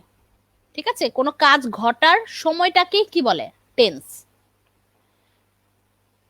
ঠিক আছে, আমাদের কি মনে আছে? যে কোনো কাজ ঘটার সময়কে বলে টেন্স। টেন্স বা কাল, বাংলায় টেন্সকে বলা হয় কাল, অর্থাৎ কোনো কাজ সম্পাদনের কাল। টেন্স 3 ধরনের হয়, পাস্ট, প্রেজেন্ট, ফিউচার। পাস্ট মানে হচ্ছে যেটা অতীতে হয়ে গেছে, প্রেজেন্ট মানে হচ্ছে যেটা বর্তমান সময়ে হচ্ছে, আর ফিউচার মানে হচ্ছে যেটা এখনো হয়নি, ভবিষ্যতে হবে। প্রত্যেকটা টেন্সের পার্টের আবার 4টা করে ভাগ আছে। পাস্ট, প্রেজেন্ট, ফিউচার প্রত্যেকটারই 4টা করে ভাগ। একটা হচ্ছে প্রেজেন্ট ইনডিফিনিট টেন্স, সরি, একটা হচ্ছে ইনডিফিনিট, একটা কন্টিনিউয়াস, একটা পারফেক্ট, আর একটা পারফেক্ট কন্টিনিউয়াস টেন্স। ওকে, এটা সবগুলোর ক্ষেত্রেই। আমরা প্রেজেন্ট পড়েছিলাম, প্রেজেন্টের সবকিছু শেষ করেছি। প্রেজেন্ট ইনডিফিনিট টেন্স মানে হচ্ছে যে যেই কাজটা বর্তমানে সাধারণভাবে হচ্ছে, বর্তমানের সাধারণ অভ্যাস, অথবা যে কোনো সাধারণ অভ্যাস, আর যে কোনো সত্য, যেই সত্যটা কখনো চেঞ্জ হবে না। যেমন পৃথিবী একটা, সূর্য একটা, চাঁদ একটা, এইগুলা কখনো চেঞ্জ হবে না। তো এই এই এই ধরনের সেন্টেন্স গুলা কি হবে? Present indefinite tense. Present continuous tense মানে হচ্ছে বর্তমানে কোনো একটা কাজ চলছে বোঝালে সেটা হবে প্রেজেন্ট কন্টিনিউয়াস টেন্স। যেমন এখন আমরা ইংরেজি ক্লাস করছি, এটা হচ্ছে প্রেজেন্ট কন্টিনিউয়াস টেন্স। পারফেক্ট হচ্ছে এমন কাজ যেটা অতীতে হয়ে গিয়েছে কিন্তু তার ফলাফলটা এখনো রয়ে গেছে, মানে কাজটা শেষ কিন্তু কাজের ফলাফলটা এখনো বিদ্যমান।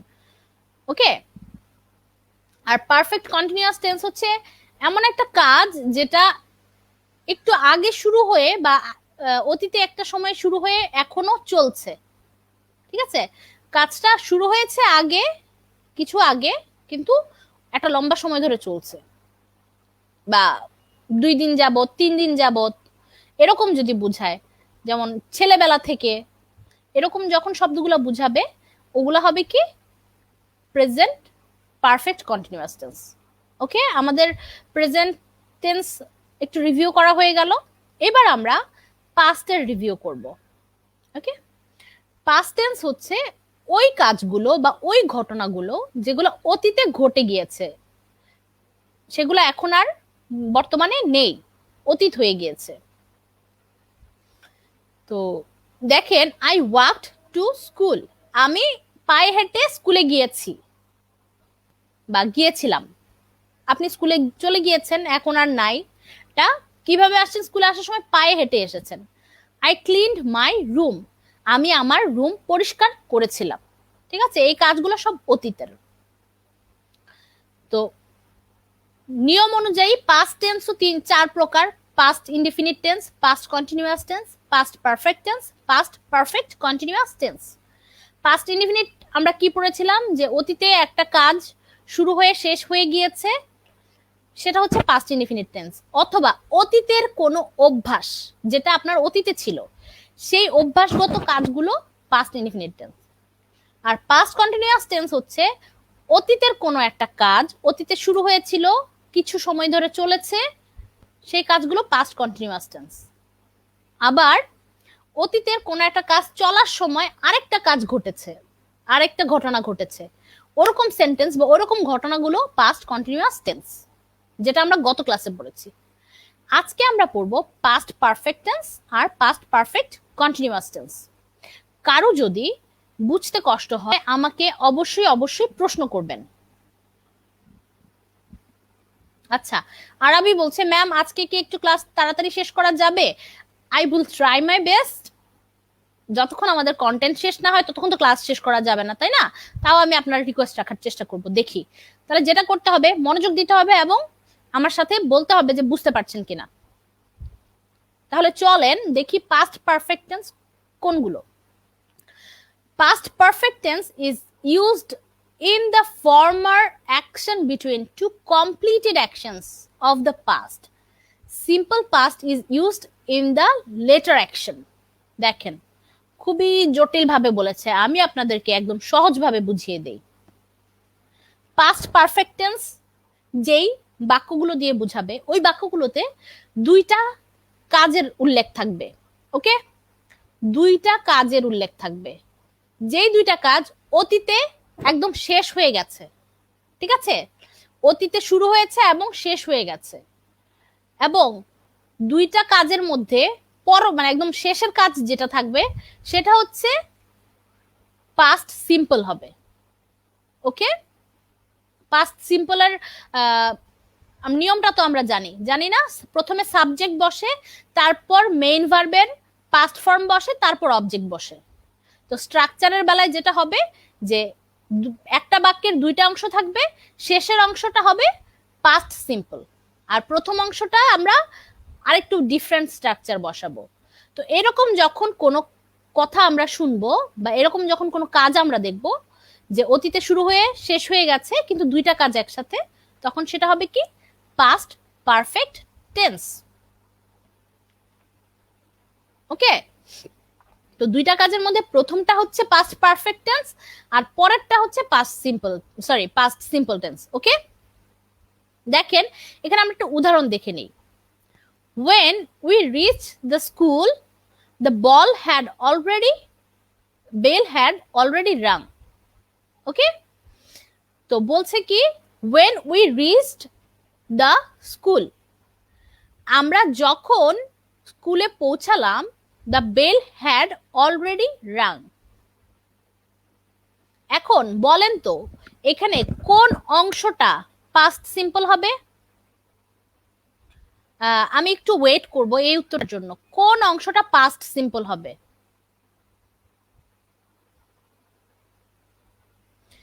কারণ এটা আপনারা উত্তর না দিলে আমি কিন্তু বুঝতে পারবো না আপনারা বুঝতে পারছেন কিনা। আমি যেই উদাহরণটা বলেছি, when we reached the school, the bell had already rung, এখানে কোন অংশটা পাস্ট পারফেক্ট আর কোন অংশটা পাস্ট সিম্পল?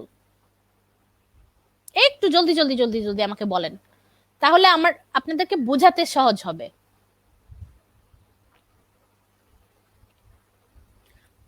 তা না হলে যেটা হবে সেটা হচ্ছে যে আমার ছোটবেলায় অনেক কষ্ট হতো পাস্ট পারফেক্ট টেন্স কোনটা, পাস্ট সিম্পল কোনটা বুঝতে। আচ্ছা, মিকদাদ বলছে লাস্টেরটা কি, পাস্ট সিম্পল না পাস্ট পারফেক্ট? ওকে, আমি ধরে নিচ্ছি মিকদাদ বলছে লাস্টেরটা past perfect. Okay, that's true Miqdad.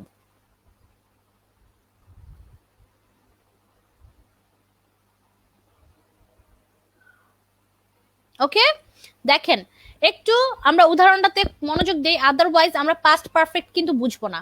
Past পারফেক্টের instruction কি ছিল?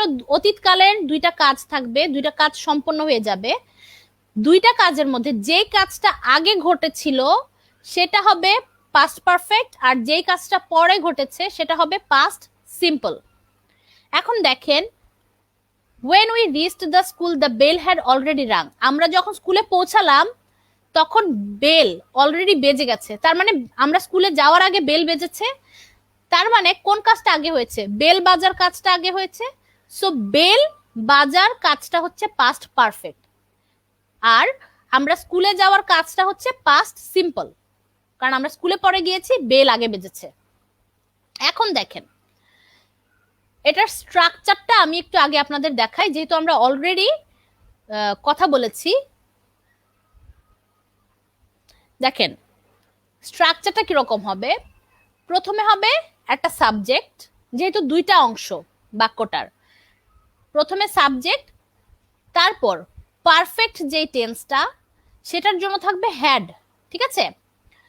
পারফেক্ট পাস্ট পারফেক্টের জন্য বসবে হ্যাড, তারপর ভার্বের পাস্ট পার্টিসিপল। ওকে, ভার্ব 1, ভার্ব 2, ভার্ব 3 আমরা জানি তিন ধরনের হয়। ভার্ব 1 মানে হচ্ছে প্রেজেন্ট, ভার্ব 2 মানে হচ্ছে পাস্ট, আর ভার্ব 3 মানে হচ্ছে পাস্ট পার্টিসিপল। যেমন গো, ওয়েন্ট, গন। গো হচ্ছে প্রেজেন্ট, ওয়েন্ট হচ্ছে পাস্ট, আর গন হচ্ছে পাস্ট পার্টিসিপল। সো পারফেক্টের জন্য কি হবে, প্রথমে সাবজেক্ট বসবে, তারপর হ্যাড বসবে, তারপর ভার্বের পাস্ট পার্টিসিপল হবে, তারপর কি হবে, বাক্যের আরেকটা অংশ আসবে। সেই অংশটা কি, পাস্ট সিম্পল। আমরা পাস্ট সিম্পলের স্ট্রাকচার তো অলরেডি জানি, সাবজেক্ট, তারপর ভার্ব, তারপর মানে কি ভার্বের পাস্ট ফর্ম, তারপর অবজেক্ট, তাই না? সো বাংলায় কিভাবে আমরা চিনব, বাংলায় কাজের শেষে যদি ছিল, ছিলাম, পূর্বে, ছিলেন এগুলা থাকে, করতাম, করতেন, কিন্তু দুইটা কাজ থাকতে হবে, তখন আমরা কি বুঝবো যে সেটা পাস্ট পারফেক্ট টেন্স। বুঝেছি? নাজিব বলছে ভালোভাবে বুঝেনি। ওকে, আই থিঙ্ক যে নাজিব পাস্ট পারফেক্ট কোনটা হবে সেটা ভালোভাবে বুঝেনি। আমি আবার বলে দিচ্ছি। হ্যাঁ কণা, সরি ছোঁয়া, ঠিক আছে। ওয়েন উই রিচ স্কুল, এই জিনিসটা পাস্ট সিম্পল। আমি আবার একটু সহজভাবে বুঝাই। পাস্ট পারফেক্ট টেন্সে যেই বাক্যটা আমরা পাবো ওখানে দুইটা অতীতের দুইটা কাজের উল্লেখ থাকবে। ওকে, অতীতের দুইটা কাজ, যেই দুইটা কাজই শেষ হয়ে গিয়েছে, চলমান না। ওকে, চলমান না, দুইটা কাজ থাকবে। দুইটা কাজের যেই কাজটা আগে ঘটবে সেই কাজটা হচ্ছে পাস্ট পারফেক্ট, আর যেই কাজটা পরে ঘটবে সেটা হচ্ছে পাস্ট সিম্পল। যেমন বলেছে কি, we had reached the school, মানে when we had reached the school the bell already rang, অর্থাৎ আমরা স্কুলে যাওয়ার আগেই বেল বেজে গিয়েছিল।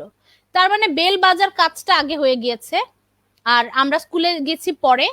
তাহলে স্কুলে যেহেতু পরে গিয়েছি, বেল যেহেতু আগে বেজেছে, আগের কাজটা হবে কি পাস্ট পারফেক্ট। তার মানে বেল বাজাটা হচ্ছে পাস্ট পারফেক্ট, আর আমার স্কুলে যাওয়াটা হচ্ছে পাস্ট সিম্পল। বুঝতে পেরেছি? দুইটা কাজের যেই কাজটা পরে ঘটে সেটা সিম্পল, আর যে কাজটা আগে ঘটবে সেটা পারফেক্ট। আর পারফেক্টের মধ্যে অবশ্যই আমরা দেখব যে সাবজেক্টের পরে থাকবে হ্যাড। ওকে, সাবজেক্টের পরে থাকবে হ্যাড, তারপর পাস্ট পার্টিসিপল, ভার্বের পাস্ট পার্টিসিপল, তারপর অবজেক্ট থাকবে। আর পাস্ট সিম্পলের নিয়ম তো আমরা জানি, প্রথমে থাকবে সাবজেক্ট, তারপর হবে ভার্বের পাস্ট ফর্ম, তারপর হবে অবজেক্ট। ওকে, এভাবে যদি কোনো একটা বাক্য আমরা দেখতে পাই তখন আমরা বুঝে যাব যে সেটা পাস্ট পারফেক্ট। আমরা স্লাইডটা যদি আবার দেখি স্ক্রিনে, আমরা কিছু উদাহরণ পাবো। দেখেন, এখানে আমি কিছু উদাহরণ আপনাদের জন্য রেডি করে রেখেছি। আমি ভাত খাওয়ার পূর্বে সে বাড়ি আসলো। দেখেন বাংলায় কি বলছে, আমি ভাত খাওয়ার পূর্বে সে বাড়ি আসলো। পূর্বে মানে হচ্ছে আগে। এখানে বলছে কি, আমি ভাত খাওয়ার আগেই সে বাড়ি আসলো। তাইলে এখানে পাস্ট পারফেক্ট কোনটা হবে বলেন তো? কোন কাজটা আগে হয়েছে? বাড়ি আসাটা আগে হয়েছে না? বাড়ি আসছে মানে আমি ভাত খাওয়ার পূর্বে বা আমি ভাত খাওয়ার আগে সে বাড়ি আসলো। যেহেতু বাড়ি আসার কাজটা আগে হয়েছে, তাহলে বাড়ি আসার অংশটা হচ্ছে পাস্ট পারফেক্ট, আর ভাত খাওয়ার কাজটা হচ্ছে পাস্ট সিম্পল। তাহলে কি হবে, he had come home before I ate rice. He had, এখানে দেখেন হি হ্যাড কাম হোম, এখানে দেখেন যেহেতু বাড়ি আসার কাজটা পারফেক্ট, সাবজেক্টের পরে বসেছে হ্যাড, তারপর কাম। কামের পাস্ট ফর্ম হচ্ছে কেম, আর পাস্ট পার্টিসিপল হচ্ছে আবার কাম। ওকে, সো হোম বিফোর, বিফোর মানে আগে, আই এট রাইস, ইটের পাস্ট ফর্ম হচ্ছে এট, আই এট রাইস। এটা হচ্ছে কি পাস্ট পারফেক্ট অংশ, আর এটা হচ্ছে পাস্ট সিম্পল অংশ। বুঝেছি আমরা? যে কাজটা আগে ঘটেছে সেটা পারফেক্ট বসেছে, আর যে কাজটা পরে সেটা সিম্পল। ওকে, আমি স্কুলে যাওয়ার পূর্বে সে মারা গেল। কোনো একজন মানুষ মারা গিয়েছে, কিন্তু আমি স্কুলে যাওয়ার আগেই মারা গিয়েছে। তো কোন কাজটা তাহলে পারফেক্ট? মারা যাওয়াটা perfect. He had died before I went to school. ঘন্টা পড়ার পূর্বে তারা স্টেশনে পৌঁছালো। ঘন্টা পড়ার পূর্বে তারা স্টেশনে পৌঁছালো, অর্থাৎ ট্রেন যখন আসে তখন একটা ঘন্টা বাজে, ওই ঘন্টা বাজার পূর্বেই তারা স্টেশনে গিয়েছে। তাহলে স্টেশনে যাওয়ার কাজটা আগে হয়েছে, ঘন্টাটা পরে বেজেছে, তাহলে স্টেশনে যাওয়াটা হচ্ছে perfect. They had reached the station before the bell rang. Okay, ডাক্তার আসিবার পূর্বে রোগীটি মারা গেল। একজন মানুষ অসুস্থ, কিন্তু ডাক্তার আসার পূর্বেই সে মারা গেছে, ডাক্তার আর এসে তাকে দেখতে পারেনি। তার মানে মারা যাওয়াটা আগে আর ডাক্তার এসেছে পরে, তা মারা যাওয়াটা perfect. The patient had died before the doctor came. দেখেন, দ্য পেশেন্ট হচ্ছে সাবজেক্ট, তারপরে হ্যাড, তারপর ডাইড। ডাই এর পাস্ট পার্টিসিপল ফর্ম হচ্ছে ডাইড। আর ডক্টর কেম, ডক্টর সাবজেক্ট, কেম হচ্ছে ভার্বের পাস্ট ফর্ম। বুঝেছি আমরা? ডাক্তার আসিবার পরে রোগীটি মারা গেল। একজন রোগী অসুস্থ, পরের যে উদাহরণটা, কিন্তু তিনি মারা গিয়েছে কোথায়? ডাক্তার আসার পরে, অর্থাৎ ডাক্তার আগে এসেছে, রোগীটি পরে মারা গিয়েছে। এই লাইনে ডাক্তার আসাটা হচ্ছে পাস্ট পারফেক্ট। তো the doctor had came before the patient died. Okay, বিছানায় শুতে যাবার পূর্বে আমি দরজাটা বন্ধ করলাম। আমি বিছানায় ঘুমাতে যাওয়ার আগেই দরজাটা বন্ধ করেছিলাম, তাহলে দরজা বন্ধ করার অংশটা হচ্ছে পাস্ট পারফেক্ট। কি হবে এখানে তাহলে? I had shut the door before got into the bed। অর্থাৎ বলছে কি আই হ্যাড, আই হচ্ছে সাবজেক্ট, হ্যাড হচ্ছে পারফেক্টের জন্য বসবে। শাট দ্য ডোর, বন্ধ করলাম, শাট হচ্ছে past participle, before I got into bed. ঠিক আছে, বুঝেছি? আহনাফ, কোনটা ক্লিয়ার না? আপনি কি বুঝতে পারছেন না, নাকি কি মানে ভিডিওটা ক্লিয়ার না? ভিডিও যদি ক্লিয়ার না হয় সেক্ষেত্রে আমি বলবো যে এটা নেটওয়ার্কের প্রবলেম। আর যদি ক্লিয়ার না হয় আমি আবার আপনাদেরকে বুঝিয়ে দিব, কিন্তু তার আগে পাস্ট পারফেক্ট কন্টিনিউয়াসটা একটু পড়বো। পাস্ট পারফেক্ট আই হোপ আমরা সবাই বুঝেছি। আমি আবার আর একটু বলে ফেলি। পাস্ট পারফেক্টে দুইটা কাজ থাকবে, দুইটা কাজের মধ্যে যেই কাজটা আগে ঘটবে সেই কাজটা পাস্ট পারফেক্ট হবে, আর যেই কাজটা পরে ঘটবে সেটা হচ্ছে পাস্ট সিম্পল। একদম সহজ হিসাব। আর ইংরেজিতে স্ট্রাকচারের জন্য পাস্ট পারফেক্টের ক্ষেত্রে আমরা সাবজেক্টের পরে হ্যাড বসাবো, তারপর পাস্ট পার্টিসিপল, তারপর অবজেক্ট। ওকে, এখন পাস্ট পারফেক্ট কন্টিনিউয়াস। কন্টিনিউয়াস মানে আমরা আগে শিখেছি একবার, যে কন্টিনিউয়াস মানে হচ্ছে যেই কাজটা চলমান, তাই না? আচ্ছা, আহনাফ বলছে video is not clear. Ahnaf, কোনো সমস্যা নেই, আবার একটু দেখে নেবেন। মানে যদি এখন বুঝতে না পারেন তাহলে আবার একটু আমাদের এই ক্লাসটা দেখবেন, তাহলেই বুঝে যাবেন। এখন হয়তো নেটওয়ার্কের জন্য প্রবলেম হচ্ছে। আচ্ছা, তানজিলা বলছে যে বুঝেনি। তানজিলা, আমি আবারও বলেছি, আমি কন্টিনিউয়াসটা শেষ করে আবার বুঝাবো যদি আপনি না বুঝেন। ওকে, আমরা পারফেক্টে আর না আটকাই, আবার একটু পরে বুঝাবো যদি আপনারা কেউ না বুঝে থাকেন, যখন কোশ্চেন আনসারের টাইম আসবে। দেখেন, কন্টিনিউয়াস মানে কোনো কাজ চলমান, আমরা বুঝিয়েছি আগেই, যে কোনো কন্টিনিউয়াস মানে হচ্ছে কাজটা চলছে। কিন্তু পাস্ট পারফেক্ট কন্টিনিউয়াস কি দেখি। Past perfect continuous is used for an action that began before a certain point in the past and continued up to the time. অর্থাৎ অতীতকালে কোনো কাজ কোনো একটা বিশেষ সময়ের পূর্বে আরম্ভ হয়, সেই সময় পর্যন্ত চলেছিল বুঝালে পাস্ট পারফেক্ট কন্টিনিউয়াস টেন্স হয়। এখানে যদি দুটি ক্রিয়া থাকে তাহলে যে কাজটি আগে চলছিল তা পাস্ট পারফেক্ট কন্টিনিউয়াস টেন্স। এখানেও ধরেন দুইটা কাজ চলছিল, যে কাজটা আগে চলছিল সেটা পাস্ট পারফেক্ট কন্টিনিউয়াস। ওকে, দেখেন উদাহরণটা একটু দেখলে আমরা বুঝবো। The boys had been playing soccer for about an hour when it started to rain।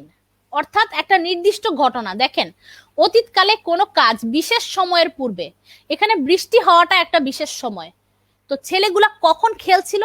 যখন বৃষ্টি শুরু হয়েছে, অর্থাৎ বুঝাচ্ছে যে বৃষ্টি শুরু হওয়ার পূর্ব পর্যন্ত ছেলেগুলা খেলছিল, তার মানে তাদের খেলা চলমান ছিল। এখন এই সেন্টেন্সটা কি হবে তাহলে? Past perfect continuous.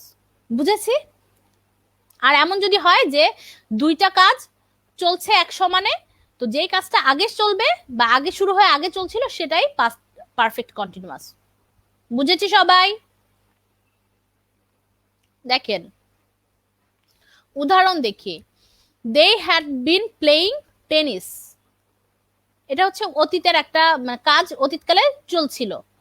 They hadn't been playing tennis, এটা হচ্ছে negative form. Had they been playing tennis, এটা হচ্ছে ইন্টারোগেটিভ ফর্ম। দেখেন বাংলায় আমরা কিভাবে চিনব?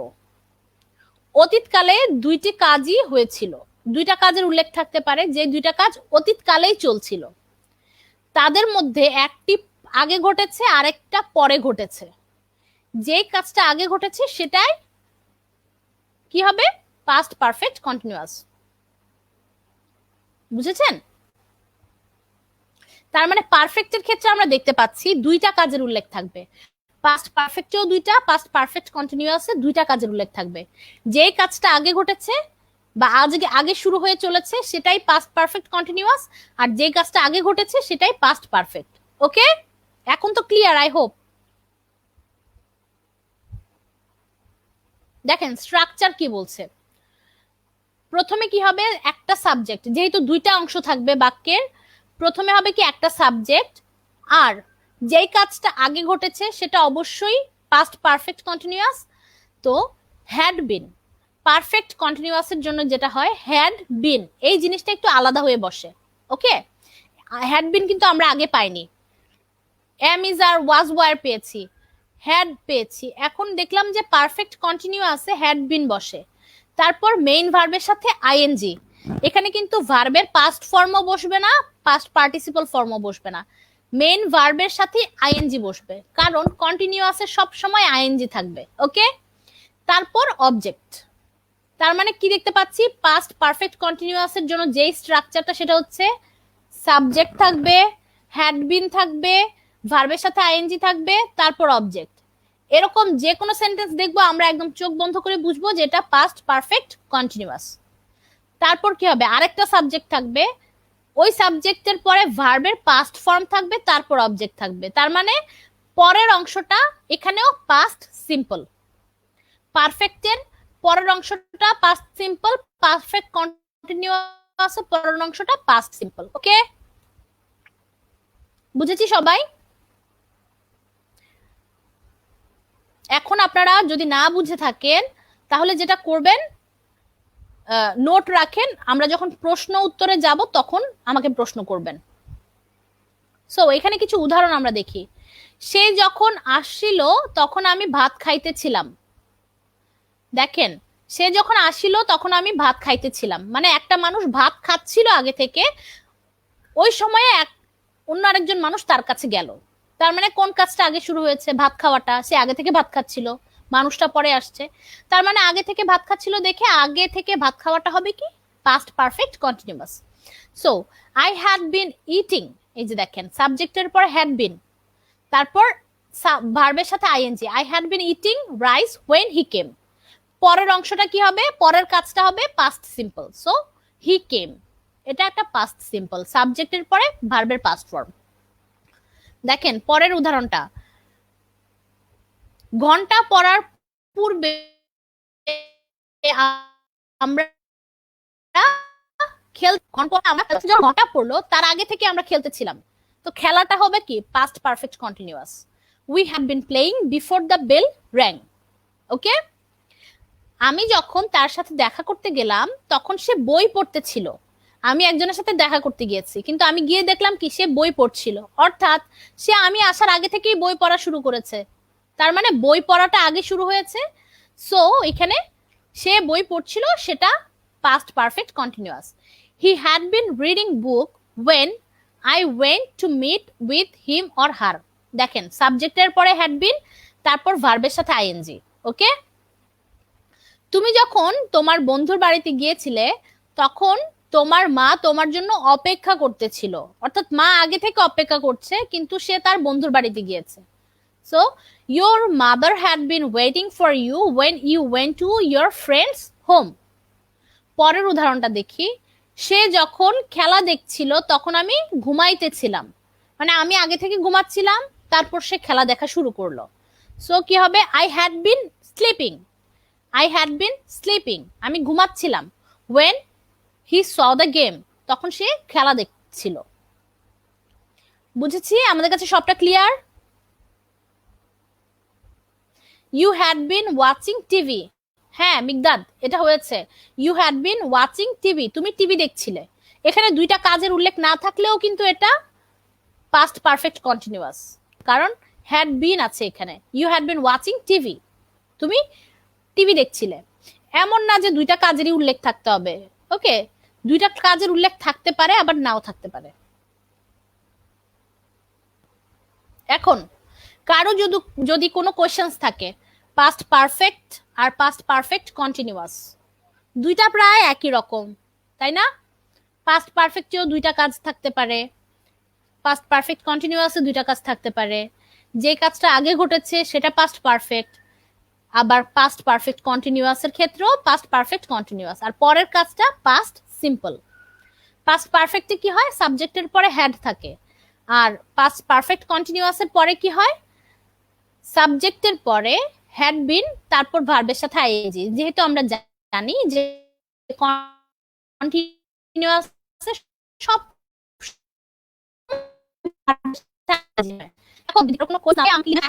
আর যদি কোনো কোয়েশ্চেন থাকে আপনারা জিজ্ঞেস করতে পারেন। আই হোপ আমি আপনাদেরকে একটু সহজে বোঝানোর চেষ্টা করেছি, কারণ আমার ছোটবেলা খুবই কষ্ট হতো বুঝতে, কারণ স্যারদের বোঝানো আমার কাছে খুব কঠিন লাগতো, বিশেষ করে এই পারফেক্ট কন্টিনিউয়াস বা পারফেক্ট, যে পাস্ট পারফেক্ট কন্টিনিউয়াস আমার একদম মাথায় একদম গোলমাল লেগে যেত, কারণ আমিও তো তখন ছোট বাবু।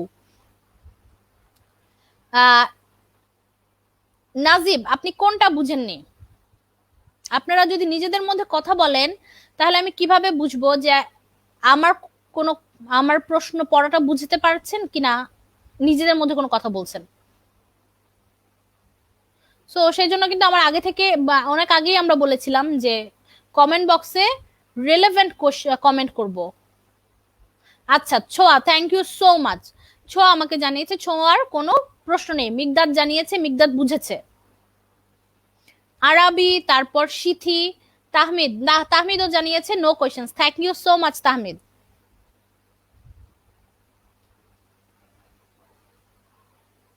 আচ্ছা, নাজিব বলছে নাজিবের টেন্স সবগুলো বুঝতে দেরি হয়।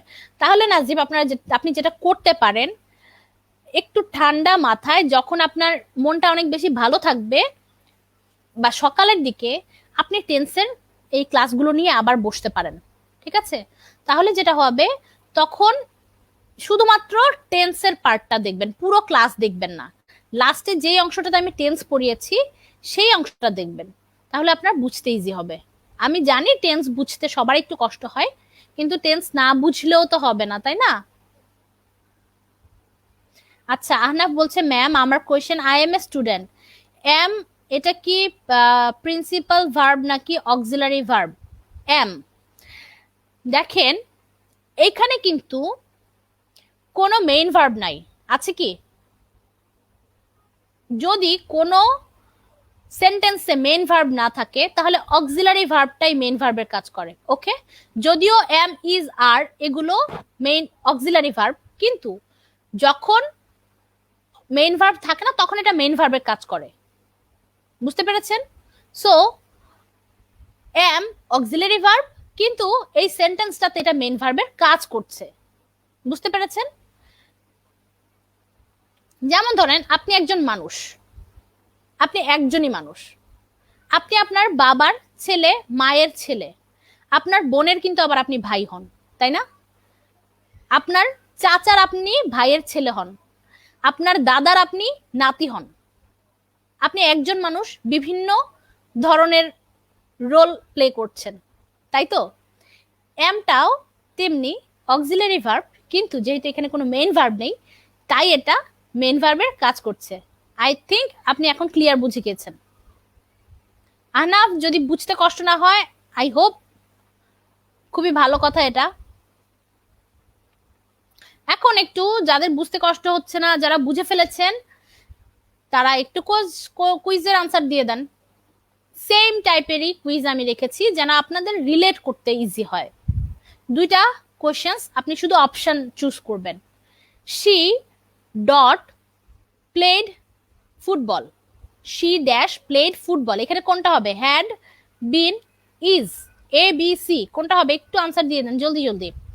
টু বলছে Karim had dash a song, been singing, been singing, কোনটা হবে? এ বি সি, কোনটা হবে? একটু জলদি জলদি, যেন আমরা, আমাদেরকে যেন কে রিকোয়েস্ট করেছিল ক্লাস তাড়াতাড়ি শেষ করতে?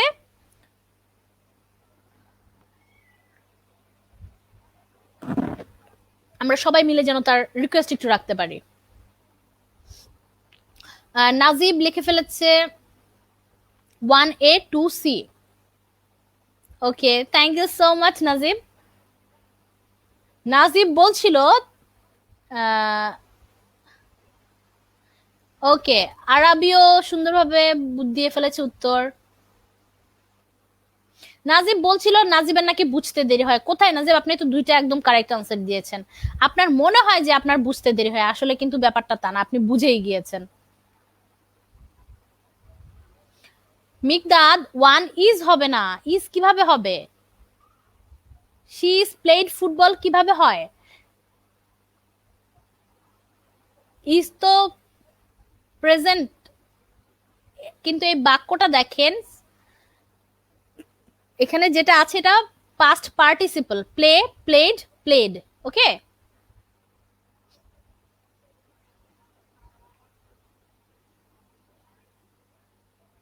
আহনাফ বলছে 1A 2C, হ্যাঁ উত্তর হয়ে গেছে। আচ্ছা, তাহলে আমরা সবাই তো উত্তর বুঝে গেলাম। 1A অর্থাৎ শি হ্যাড প্লেড ফুটবল, কারণ এটা একটা পাস্ট পারফেক্ট সেন্টেন্স। ইজ কেন হবে না? কারণ ইজ হচ্ছে প্রেজেন্ট, প্রেজেন্টের মধ্যে কিন্তু এইটা পাস্ট পার্টিসিপল বসবে না। শি ইজ প্লেড ফুটবল কখনোই হবে না। আবার শি বিন প্লেডও হবে না, কারণ বিন কখন বসবে? যখন পারফেক্ট কন্টিনিউয়াস। এখানে কিন্তু ভার্বের শেষে আইএনজি নাই, সো যেটা উত্তর একমাত্র বসতে পারে সেটা হচ্ছে had. Okay, she had played football. তারপর করিম হ্যাড ড্যাশ এ সং,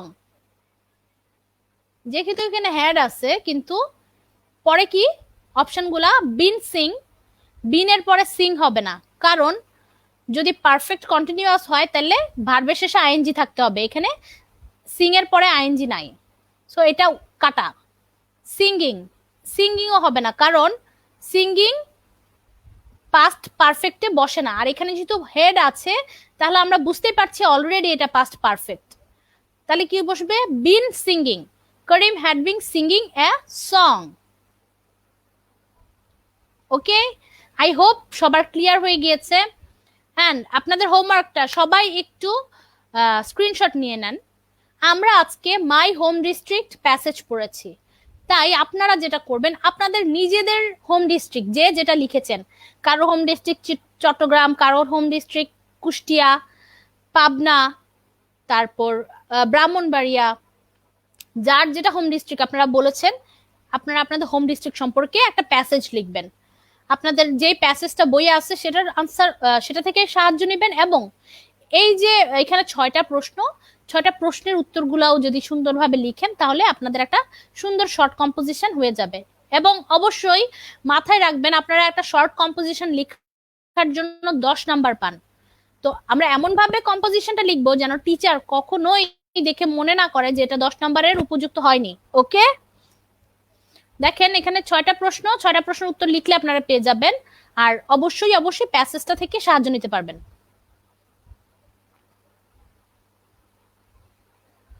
আর আপনারা যদি কেউ স্ক্রিন ক্লিয়ার দেখতে না পারেন, আপনাদেরকে আমি একটা সিক্রেট বলে দেই, এই যে প্রশ্নগুলো এগুলো আপনাদের বইয়ে আছে, ঠিক আছে? বই থেকে একটু দেখে নেবেন। এই সেম ইনস্ট্রাকশনটা আপনাদের বইয়ে আছে যদি আপনারা এখন স্ক্রিন ক্লিয়ার দেখতে না পান। আই হোপ সবার স্ক্রিনশট নেওয়া শেষ। এখন আমাদের ক্লাস একদম শেষ পর্যায়ে। তো প্রত্যেকদিন আমি যে কথাটা বলি যে আবারও সামনের লাইভ ক্লাসে আপনাদের সবার আহ্বান রইল। আর লাইভ ক্লাসের আপডেটগুলো জানার জন্য গেট অল নোটিফিকেশন যে বাটনটা, সেটা আপনারা সবাই অলরেডি ক্লিক করে রেখেছেন আমি জানি। আর টিচিটের যে লাইভ গ্রুপটা আছে সেটাতে আপনারা অলরেডি জয়েন করেছেন, সেটাও আমি জানি। যারা জয়েন করেননি তারা জয়েন করতে পারেন। ওই গ্রুপটাতেই আপনারা আপনাদের হোমওয়ার্কটা সাবমিট করবেন। ওকে, আপনারা অনেকেই হোমওয়ার্ক কিন্তু সাবমিট করছেন না, আমি একটু ডিসঅ্যাপয়েন্টেড সেটার জন্য। And thank you so much আমার সাথে থাকার জন্য। আর আমি চেষ্টা করেছি টেন্স একটু সহজভাবে বোঝানোর জন্য। আমি জানি না আমি সহজভাবে বুঝাতে পেরেছি কিনা। কারো যদি বুঝতে প্রবলেম হয়, যেটা নাজিব বলল যে তার বুঝতে একটু দেরি হয়, নো প্রবলেম।